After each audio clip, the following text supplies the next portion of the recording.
Imagine if this was just a picture of me. Michael Lynn. Do I know this person?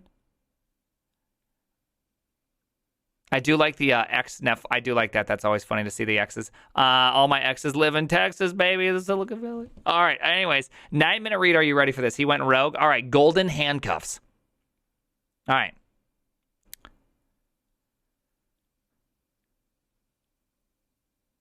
Golden handcuffs is when you stay at a job that you'd rather quit only for the money. Yeah, that's reasonable. I think a lot of people, I mean, at some level, I think a lot of people feel this way. I thought I was going to stay at Netflix forever. Top of market pay, freedom and responsibility. We call it F&R internally. Unlimited PTO. What more could you ask for? Yeah. Good question. So when I quit Netflix in 2001, everyone thought I was crazy. My parents objected first, coming from the Cultural Revolution in China, where they barely had enough food to eat. They thought I was throwing away all the hard work they went through to come to America. That had to be tough. I mean, this alone right here, that has to be tough. I don't have parents that my mom has she's always been like a huge cheerleader in my life, so I don't know what this is like. You know what I mean? I've never experienced that. That had to be hard. Just keep your head down and do the work, they said. Don't be ungrateful for what you have, they said. None of my friends could believe it either. But the free food, Fang! Just rest and vest, bro. There's actually, we don't technically vest at Netflix. You get all your stock immediately. You know what I mean? It's cool. The only argument I heard against quitting that made me slightly pause was from my mentor at Netflix. He said I shouldn't quit without another job lined up because I'd give up the leverage I had with my high salary at Netflix. This is a good point. You should, just in general, you should just, if you can, don't quit a job and then you'll find a job. You should always have a job. It just makes people think you're more hireable. When someone's taking you from Netflix, you just appear to have more credibility than the person that used to be at Netflix. It's just different. It will always be that way. Netflix, this isn't Netflix campus. I don't know what campus this is, but this isn't Netflix. Minimum, this could be Facebook's. This has heavy Facebook feel to it because Facebook kind of has like this little world. Is this true? Free food and drinks? Yeah, there's free food and drinks, but drinks aren't alcoholic, of course. Well, sometimes they are. But yeah, there's free food. Every day you get they have 6 restaurants from around San Jose come in and cater food in. And then we have a 7th restaurant that caters every single day. And that one's Joby's. Joby's is not that great. It's never been great. It's always actually been pretty horrible. But we finally made the jump. Now we have 6 different restaurants coming in. Oh man, it's so good. Banchan. Oh, I ate so much banchan. So much banchan. So much banchans. All right. That made me pause for all of 3 days, but I quit anyways. Now, 8 months later, I am 100% certain this was the right decision. Ooh, interesting. Interesting. Let's see what he has to say here. All right. In this article, I discussed the 3 factors that helped me understand the real cost of golden handcuffs and why even a $500,000 salary a year couldn't get me to stay at a job I no longer enjoyed. I do want you to know he is at Amazon. So, from one golden handcuffs to another golden handcuffs, really. A failed role transition. With offices shutting down in March 2020, all the best parts of work, the socializing, the coworkers, the perks disappeared. Yeah, that's true. That's why I literally left as soon as possible. I genuinely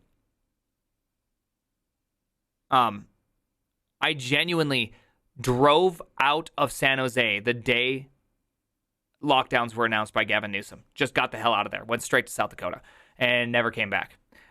Let's see. And all you were left with, was work itself. So if you didn't like the work and all that you had, COVID magnified this fact 10x more. Yeah, that's a good point.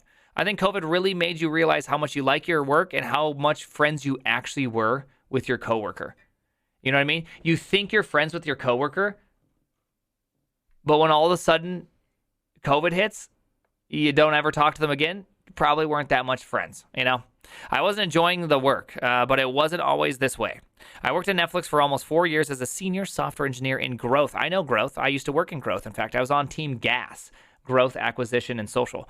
At the beginning, I felt like I was getting paid handsomely to learn. And up around the year and a half mark, I loved it. Netflix culture was so different than the more secretive culture I experienced before at Amazon. The memos for every product decisions were available, for all employees to read. This is actually really nice. It was like getting paid to do an MBA. It's actually really cool. You do get to read every single memo, why we make decisions, how we make decisions, all that kind of stuff. It's actually really cool. I actually really like it. And you get to comment. So a lot of times if you get in early and you're really active about it, you can actually start asserting yourself in conversations and making points and all that. It's pretty cool. Netflix's transparency around all of its product decisions was one of the best perks of working there. It contrasts with the more secretive cultures of Apple and Amazon. Towards the latter half of my time, the engineering work started to feel like copy and paste. It's why I don't like doing UI.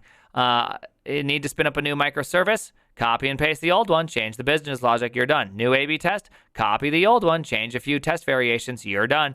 This is like a reason why I just don't like UI work in general, is I always feel like it's just all copy pasta.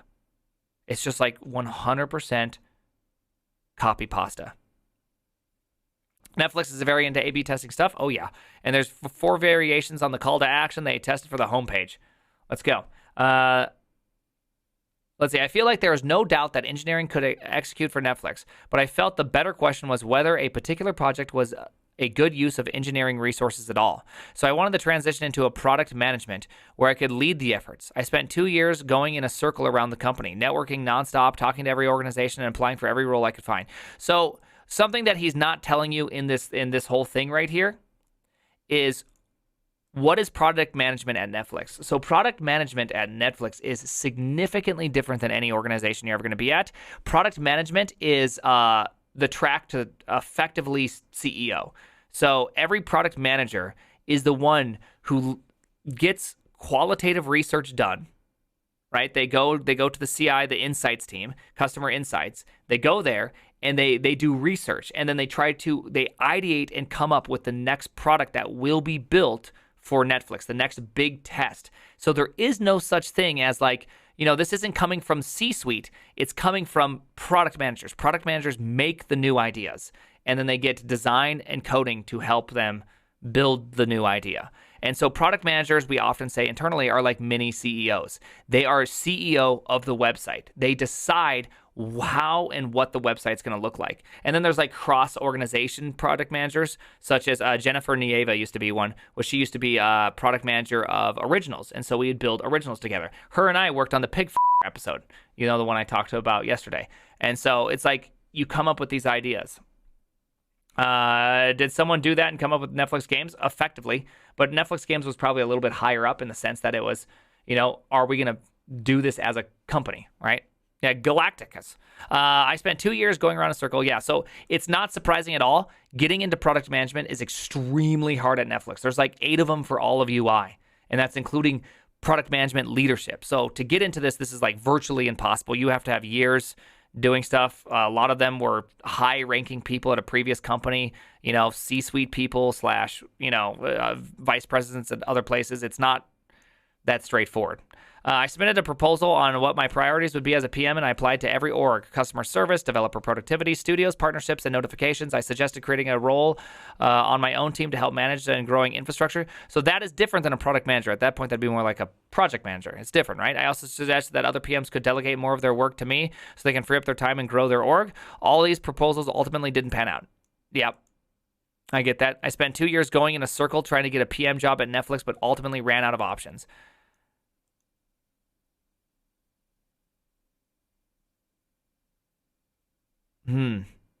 So it sounds like he just wanted to do a lateral change. He wanted to do something completely different. And we just didn't have the availability for that, / he didn't have the experience to do it. Looking back, I realized my mistake. I thought if I just try harder, I'd eventually get the job. But now I realize that sometimes things are out of your control because of structural issues. Netflix doesn't have a process in place to support horizontal role changes like this. It's not horizontal. It's very vertical. To me, This is a very vertical change. I have never seen an engineer successfully transition to product manager here. Yeah, I have never seen it either. I have been here longer than that guy has. They offered me more opportunities to partner with project managers to develop product skills, which I was grateful for, but partnering is not the same as having a role itself. Yeah, ultimately, you can't just read a book about swimming and expect to learn how to swim. You have to jump in the water. Yeah, absolutely. Warning, waning motivation and waning performance. Towards the end of my failed PM job search, I felt the high salary was increasingly a bad deal. Before I was earning and learning, now I was only earning. Yeah, this can be tricky. So I'm just going to make an observation right here, right now. He wanted to do a big change in his career, and there wasn't appetite or availability or potentially even a skill gap issue that wasn't there. And then to follow up on top of it,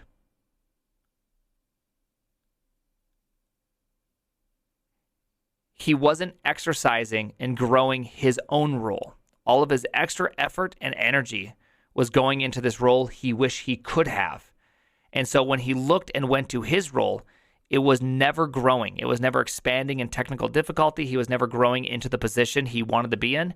And so it became very, very difficult, I think, is what he's seeing right here. His expectations. I know everyone's right now saying, well, the privilege, if you're earning $450, just deal with it. There's this weird thing that happens to people and expectations. You could be earning anything. And if you start having a misalignment with your expectations, you can feel a lot of things. I've seen it happen to a lot of people. I've seen people at the tippity top of their career making over $1 million a year. I knew specifically of a person, and it just wasn't working. They were misaligned, and all of a sudden they expected X to happen, and it wouldn't happen, and it just became this grinding thing where it became worse and worse. It's almost like the manifestation of your own work is actually the thing that you feel most attacked by. I don't know. It's just really, really weird. In some sense, I've felt this before because I had this misexpectation. It really made me miserable. And whoopsies, I did not want to do that. Dude, stop doing that, please. It was really, really hard. And I know it's easy if you aren't making that money to say, well, the money's very great, you should just be happy with it. But it's so weird, the tricks the mind can play no matter what. Right now, look at this. Real talk. Right now, look at this. We have 1,500 people watching this stream right now. That is out of this world. If I go to twitchtracker.com, the Primogen, and I look at the numbers right now, 0.12% of all people that speak English on Twitch are watching my channel. That's out of this world, and that's not even the current number, right? That's huge. Look at this graph. That is huge. But guess what? If all of a sudden I start getting less and a little bit less, like let's say just 800, you know how weird and odd that can start to feel? And all of a sudden, even though it's 800 and that's crazy and that's amazing and that's the top 0.0 whatever percent of Twitch of all time, I can still feel like crap. And so that's the problem. Numbers are so damn deceiving and so awful and so just everything. It's so easy to look at it from the outside and think one thing, but there's always this other thing involved, this relative weirdness. And I understand where he's going. This guy just wound himself up. He's probably depressed. He's feeling really shitty. Things aren't going his way. He's constantly looking at something else. Comparison is the thief of joy. Absolutely. He's looking and just assuming, like he just cannot help but to keep comparing. Why am I not here? Why am I not doing this? What is this happening? And boom. Dude, it just kills your heart because comparison, that is the point of comparison. It steals and robs you of all things that are good. And so even though an amazing job with an amazing ability to grow and the amazing ability to have everything you could possibly want in a job and all of that feels horrible. And on the other side is this an amazing green grass, like just awesome experience that you're not having. And therefore, it's awful. And I get that. One time when I was in 2016, I wanted to get into management. Okay, I was sick of programming. I was doing what everybody else does that talk about burnout. I was moving away from programming, and I thought less programming would make me happy, and I started focusing really hard on management. And guess what? I had the worst year of my life in programming of all time. The worst year. I've never been more unhappy in my entire lifetime than that year. I still think about that as one of the hardest times ever. I felt so awful. This was at Netflix. I have never, ever, ever been so unhappy. And I felt so burnt out, and I hated everything I did, like constantly. And it was so hard. I don't think people realize how shitty things can feel. And it was just the worst. It was just so bad. And then I had my third kid. I took 4 months off Netflix, and I programmed every day for like 8 hours. And I just tried to build my own thing. I tried to build a crypto trading bot. It was really a lot of fun. And it like re-sparked something inside of me. All of a sudden, I couldn't wait to program. All of a sudden, I couldn't wait to dive in. And then I realized what the problem was. This was 2017. Come on, crypto was hot. Okay, crypto was hot. This was before crypto zombies. This was hot as shit. Okay, and that like blew it up inside of me for how amazing and exciting, right, programming can be. And I realized my problem wasn't that I wasn't becoming a manager. The problem was that I was letting myself have burnout because I was just stuck in this comparison problem. Oh my goodness. And then all of a sudden, the moment it changed,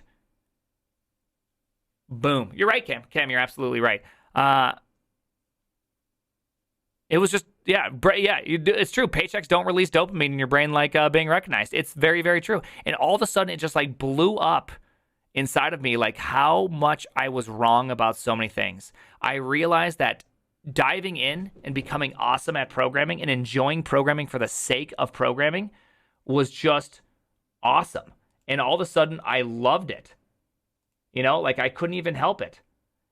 Then I was all in at that point. I was all in, and that's pretty much why you see this stream. This stream is purely because I became so damn motivated from programming, from that I just it started building up inside of me. And all of a sudden, I quit doing UI. I jumped clean out of the UI, went back, started chasing into the things I'm more excited about, and just kept pushing.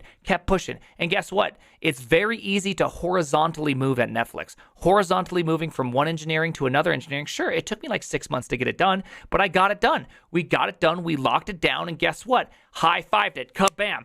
Built a bunch of fun stuff at Netflix. I made it so that we could tell that every single image at Netflix, if somebody has uploaded or not uploaded the proper language based on production failures. Because at that point, we were exploding with a huge amount of images and originals, and we had zero infrastructure to know if we were actually serving it. We actually had no idea if we knew we were serving it at all. And that is this magical point where I was just like, boom, I'm going to do all this. Falcors 2015, 2016, which led me into the kind of the depression era, which led me into the wanting to try to do management, which led me into the worst time of my life of all time. And then now things are just way, way, way cooler. You know what I mean? And so, yeah. And I mean, I solved and made some really kick-ass problems, but I just felt passionate about something again.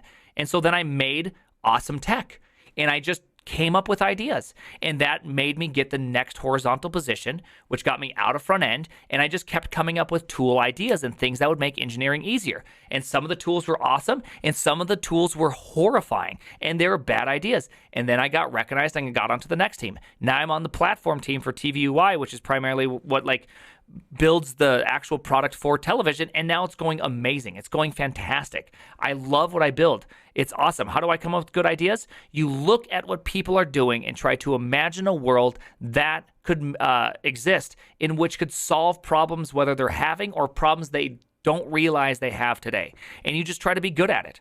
Like my current problem was the current tool I'm working on was purely me going, this is what's happening. This is what I think will solve what's happening, because how we're going about it is completely inverted. And I made something, and now that's the de facto standard. And then, then the next thing happened, and then the next thing happened, and now I'm going to be able to potentially even get an intern or a E4 engineer to come work with me on the tool I'm making to help me build a front end for it. Maybe, I don't know. We're still kind of working out the details, but that's like a real thing. I'm wondering if you're the oldest at Netflix. My team, the average tenure at my team has more tenure than me. You know what I mean? That's crazy if you think about it. Okay, let's keep on going here. It started to feel like I was making a previous career mistake again. Oh, hold on. My team's goals and my interest also started to diverge. My team was moving more towards a more engineering-focused direction involving a platform migration, but my interests were veering more towards entrepreneurship and product management. The engineering work I was assigned would never feel applicable to any of the future work I did. Yeah. So here we go. We just have a role miss, right? At this point, this is a full-on role miss. I started to feel I was making a previous career mistake again, staying in a job that wasn't a great fit longer than I should have.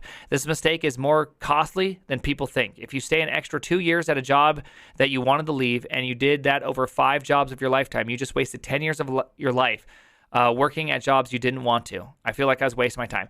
I feel like this is a kind of a shitty, pessimistic view on things. This also, I mean, real talk, to me, this reeks more of privilege than any other statement in this entire paragraph. You know, if you have a family and you're the sole provider of your family, sometimes you have to grunt that crap out and you have to find a better opportunity. You can't just like, oh, I don't want to work because I don't like this. No, like a lot of people's life doesn't revolve around this type of decision making. You know, you have requirements and things you can't change externally, and you just have to do it because you have to do it. I feel like there's definitely some missing comfort zone problems.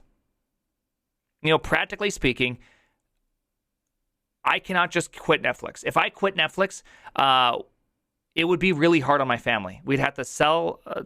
We'd have to make some serious changes within my familial structure to make things work out. I like my job at Netflix. I love it, but you know, in some sense, I am tied to it, right? I'd have to sell the well. My effing well is still, we've had people here for the last 2 weeks trying to fix it with a new technique, and this is already like $6,000, $7,000 spent, and we still don't have water. I still have this big-ass jug of water in my garage just sitting there. It's my big-ass jug of VS Code tears, and it sucks. My motivation waned, and my performance waned with it. I became less engaged in meetings, minimized doing any work that was directly relevant to developing product management skills, and dragging my feet on communication. The only motivation at the end is just trying not to get fired. It was just kind of sad to feel like I had reached a point where I was aiming for such a low bar and struggled even to cross that. You know, again, I feel like this person, Jason Lynn, whoever you are, you never really liked programming. You just got into it as like, you know, it was fun in the beginning because it was all new.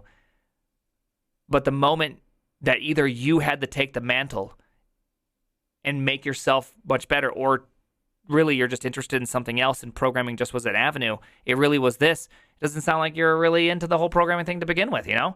Unfortunately, my manager started to notice. In a heated performance review that lasted over 2 hours, he told me that I needed, 1, to be more engaged in the migration, and 2, be more communicative. In his words, I had to improve in these areas if you wish to remain on this team. Yeah, that's how working works. Reassessing life priorities during COVID-19. The pandemic was a wake-up call. Watching millions of people die from COVID made me realize that tomorrow is not guaranteed. You could die from COVID before any of your dreams are ever realized. And the longer you put off a dream, the greater the risk of it never happens. I mean, in some sense, this is a good thing to remember, that if you wish to try to, if you're going to take a risk in life, waiting for the perfect opportunity may never exist. This is super dramatic, absolutely. But let's, people, if there's one thing you could tell me, eat the fish, or if there's one thing I could tell you, eat the fish, spit the bones. Eat the fish, spit the bones. This is an eat a fish, spit the bones moment. This is very dramatic. But the reality is that if you wish to try to make a risky change, sometimes you just got to jump off the cliff and do it, you know? Don't wait for the perfect moment. For me, it was doing Netflix. Netflix was my big risk. My wife was 8 months pregnant, or 8.5 months pregnant. We drove to California with our 2 dogs and everything completely packed in, our Subaru Outback. And when we arrived, she was no longer allowed to travel based on like doctor's orders. We arrived in a place with no idea who was going to help us with birth. We had no doctor. We had no friends. We had no housing. We had 2 black labs. And we did it because we wanted to make sure we could take an adventure and go for something. You know, sometimes you got to prioritize risk. And it's okay to prioritize risk, long as everyone involved is okay with it. And so I think there's something in here that's, you know, you can eat the fish out of this statement. No more next time. Now is the time. Inspirational quote. I realized what the real cost of golden handcuffs was. The cost is your youth, your time in your life. Okay, that is like way too dramatic. I think the cost of being misaligned at your job and wishing you could do something else, but not able to do it at your current job, but staying at your job because it pays well that's a cost of your time. This is a little too intense. People don't accurately judge these costs because the salary is a hard number, whereas your value of your youth is more intangible. Your 30s are actually your best years. 30s, I'm in my 30s right now. Right now, I feel like my 30s are my best years. My 20s, I was stupid. I was a dumbass during my 20s. Honestly, my 20s was the worst. Should have stopped talking. But really, my 20s were my dumbest years. It's actually my 30s that really I've kind of got into the saddle and understood things much, much better. I'm calmed down enough to make better decisions. I am more like slow in my decision making to make better things. Wouldn't the 40s be epic then? I'm excited for the 40s. I think the 40s have a huge opportunity to be awesome. Youth is overrated. Youth is wasted on the young, as they say. Wait till you're 40. I'm excited. Being 47, I can report that the 40s are better than the 30s. I love hearing this. This is great. First off, second off, this is one of the best parts about Twitch programming or programming culture in general. We're just older and everybody thinks it's awesome, right? There's no fascination with youth. I remember seeing at my job somebody that was like 50, and I'm thinking, man, this guy is probably the best programmer I've ever met in my lifetime, right? It's like the inverse of like gaming culture and internet culture. It's so fantastic. It's probably the best part of programming is there is ageism, but it's the reverse. It's like, dude, those old people, they're probably super ass smart. Dude, it is the best. It is the best part about being in programming. Love it. All right, hold on. Let's do that. Age. 20 to 30. Here, I'll just go like this. You get it. 20s, 30s, 40s, 50s, 60 plus. Yeah? Ooh, let's go like this. Let's go 10s, right? So if any 18-year-old, 19-year-old, 15-year-olds, whatever, 20, 30, 40, 50 plus. Let's go like that. That seems more fair. 10s mean 10s, right? 10 through 19. 10 through 19. All right, let's see it. 10 through 19. Come on. You guys are a bunch of programmers. You should know this by now. All right, so we got a lot of 20s in here, but we got a lot of 30s in here. Let's go. Look at that. It feels bad, man. The only thing that hurts is that your kids thought we were the same age. Okay. TJ! Aren't you like 27 or some nonsense? Damn. There's a lot of you youngins in here. 300 in the 20s, 160 in the 30s. TJ, your brain has barely fully formed. You don't know nothing. 18, 50 plus. Let's go, dude. I guarantee you these 18, they're just wise as shit.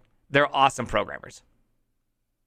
Or even more badass, they're making a late life switch.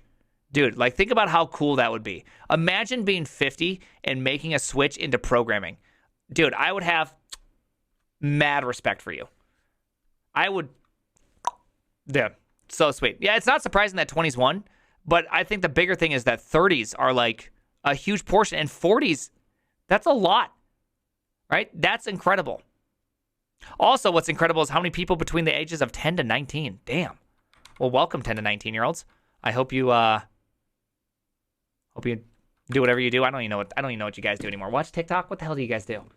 What the hell do 19-year-olds do these days? You guys like smoke with cigarettes? Drink near beer? What do you do? Play beer pong? What is it? TikToks? When you get older, you're all about that dick top. Oh yeah, vape. Okay, vaping. Yeah. Okay, yeah. I'll tell you this much. Oh gosh, TJ, I can't even read it, TJ. 19-year-olds watch the guy react to dumb articles on the internet. Oh, okay, yeah. All the best programmers are in the third decades of life. It is true. Worked in capital markets for 25 years. At the age of 45, decided to jump and start my own. Probably the best. Oh, nice, dude. That is sweet. All right, let's keep on going. All right, hold on. But just because something is hard to measure doesn't make it any less valuable than something countable like money. Yeah, okay. It's hard to measure the value of a brand, mental health, or love. Oh, love.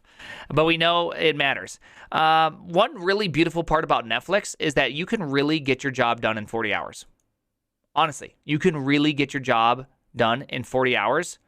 And if you wanted to really lean into personal life, the reason why I can stream, the reason why I can do any of these things is because of like being able to accomplish my job in a reasonable amount of time. And honestly, it's awesome. I go to work every day at 5 a.m. I get done with work every day at 4 p.m. And from 4 p.m. Till 7:45, I spend it with the family. From 7 to 7:45, I read awesome books to my kid. Right now, we're on Wheel of Time, book 2. It's been great. I don't know. It's awesome. It's awesome. I love it. It's a great lifestyle. Then from right now, because I'm doing this course from 7:45 till 9:15, I do work on the course that and then after that, from 9 to like 10 o'clock, I spend it with the wife.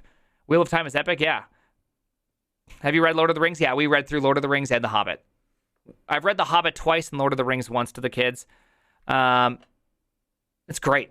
Overworked much? No, I feel good because when I disconnect. So the one thing about working hard and doing a good job and working really, really hard is that when you leave your job, you can just blank mind it, right? I don't need to think about it. I'm gone. I'm not thinking about shit. Okay, I'll have my production alerts. They're going to go to my phone, but everything else I'm not thinking about at all, right?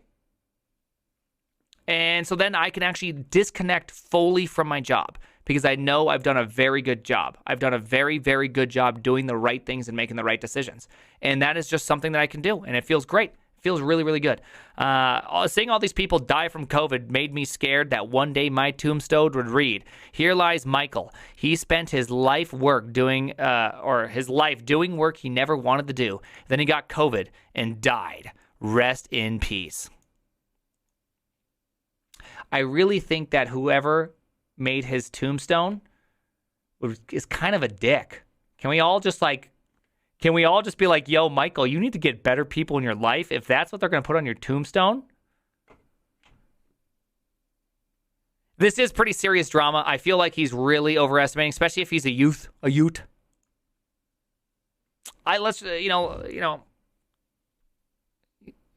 Anyways, oh gosh, we're about to enter the final days. What is this? Is Jesus coming back here?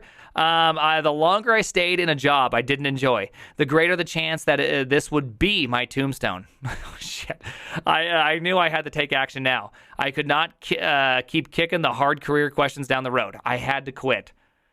This is intense. I saw a bad performance review and threat of getting fired as a way out, but I wanted to get a severance package first without getting fired.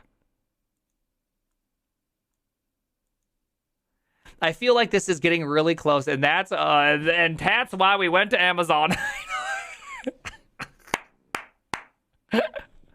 And that's why we went to Amazon. But I would say that right now, this strongly reads like, have you ever read r/Am I the Asshole? This feels like that moment here. I proposed it to my manager in a one-on-one, and a few weeks later, we discussed a preemptive severance package. I said something along the lines of, my performance is declining because my motivation is declining. I don't see my motivation improving. The team's goals are diverging further from my career goals. What if we discussed a preemptive severance package out of Netflix rather than letting this drag on? That way Netflix saves money and I can find a better... I don't know. I don't know how I feel about this whole thing. Honestly, like if I were a manager...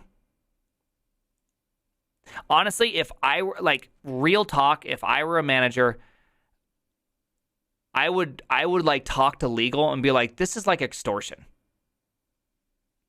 He's saying that I'm going to just become worse and worse and worse, and you're going to have to fire me and pay me severance. So why don't you just cut it and just pay me the severance now so you won't waste my time and won't waste your time?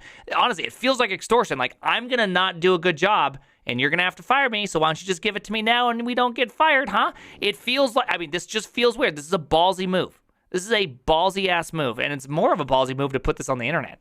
Damn. I give him props. It's a win. It's a win-win. I know. It's a win-win. I get paid money to not work, and you don't have to pay me as long to not work. This is Giga Chad move. I would fully agree. This is full Giga Chad, but yes, it does sound illegal. It fully sounds illegal. And how I extorted Netflix, honestly, like writing this sounds really like, it's a woof, woof, woof. After he discussed with HR, what, wrong scene. Damn it, Karen, I went to the wrong place, Karen. Let's see. After discussing it with him at HR, the final agreed to preemptively terminate me, and I got my final severance package out. Golden handcuffs, be gone. Let's see. I thought my life would be over after leaving corporate, but it has been the exact opposite. He did join Amazon, which is like definitionally corporate. I was worried I'd have no social life, but I actually met even more people after quitting. Other creators, entrepreneurs, and builders. I saw my mental health improved as my anxiety I developed from worrying if I missed another email or Slack message disappeared. Oh man, I really feel bad for him because this feels like a totally unhealthy situation, but it doesn't feel like a totally unhealthy situation because of Netflix. It feels like it because of like his perspective, and I feel like I genuinely feel bad about this. Now I feel deep calmness inside of me, an unshakable belief that everything will be okay, even if any future success is not guaranteed right now. What if you get into the same situation again? It seems pretty shakeable. Honestly, real talk, this seems like you could easily, you're making this other life into something that it's not, that somehow it's going to fulfill you, and when you get it, you're not going to be fulfilled. If you're not happy now, you're probably not happy later. Just real talk. No matter how, I remember being on a UI team, or I remember being on a UI team wishing I could work in open source. I worked in open source. I was miserable. I remember thinking, okay, the problem is that I'm not being creative enough. I worked on a UI team. I was miserable. Why? Because I constantly thought there was something that was going to make me happy at my job, and I wasn't being happy. I wasn't happy at all. I did UI, yeah. There's no better incentive than knowing that I could capture all of the value of my own work. Me 1 year ago, creating efficiency so I can work less than 5 hours a day. Me now, creating efficiency so I can work greater than 10 hours a day. What changed? Working for someone versus working to build things I'm passionate about. Yeah.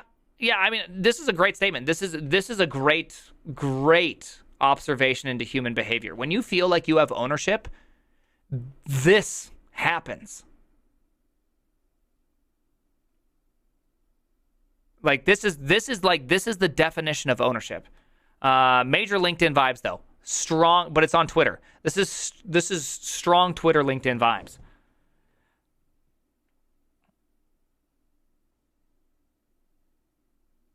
Yeah, I see that read right. Dude. Anyways, and by working only on things that energized me, let's see, it might sound ironically unlocked potential. Or it might ironically unlock potential earnings even greater than I was making before. It's been 8 months since I quit in May 2021. I took a bit of a break for the rest of 2021.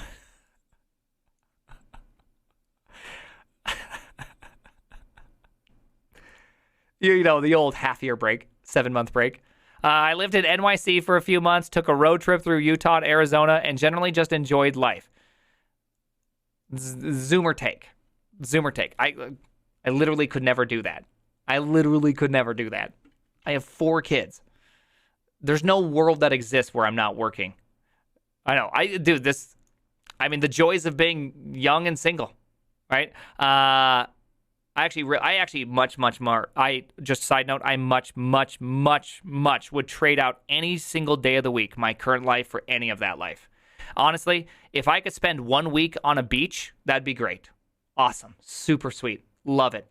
If I spent 2 weeks on a beach, I think I'd be miserable. Like, this lifestyle for me is miserable. Being able to, I don't know, having a bit more purpose in my life, providing for the kids, providing for my wife, making opportunity for her to be like the happiest she can be. There's something about that is way more fulfilling than ease. For me, ease does not bring fulfillment. Ease just brings emptiness. It's great in the moment. It's great as a spice in a life. So you've had sex 4 times. Yeah, arch user. But anyways, it's just real talk. I feel like it's great as a spice of life. It's not great as a main course. I would be really sad if it was a main course personally. Although I'm just starting, and let's see. See, I've decided to commit fully to working for myself. Although I'm just starting, I don't have any real dependable streams of income. I'm going to trust the process. If I'm working on things that energize me, good things will happen.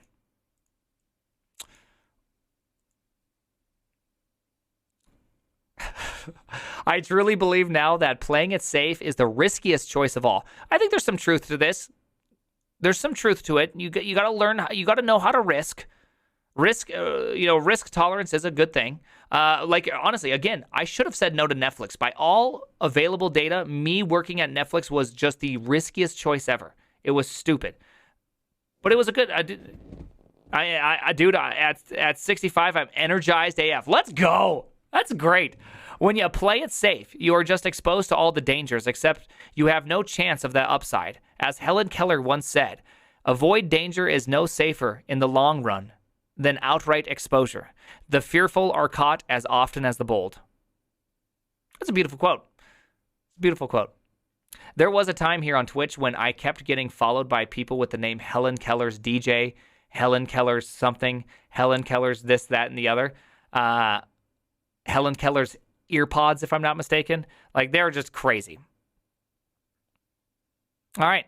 Well, good job, Michael Lynn. I hope that you found the joy that you're looking for. I think what I read from this article is what I see in a lot of young people, especially in a lot of 20s, and the person I saw in myself ultimately in the 20s. The reason why I used to smoke meth, the reason why I used to do all this crap, exact same things. I was just looking for meaning. Honestly, I was looking hard for meaning, and it just sounds like a search for meaning and just hoping he found the right one that's going to give him enough meaning to be happy. And I'm not trying to dunk on him or anything. I'm not trying to be mean to the guy. It just sounds hard. It just sounds really hard because for me, it was a feeling. I dumped all my what would give me meaning into a feeling. And so, of course, sex and drugs was how I was trying to get some sort of meaning. And man, I did a lot of drugs. I did a lot of them. And man, I've never been more empty in my entire lifetime than those times. And I always look back at that. The fix was non-intuitive. You know what I mean? It was non-intuitive. I was kind of stuck in this dumb cul-de-sac, right? I just kept thinking, well, if that didn't work, maybe more would. And then, but without drugs, you would not be who you are today. Exactly.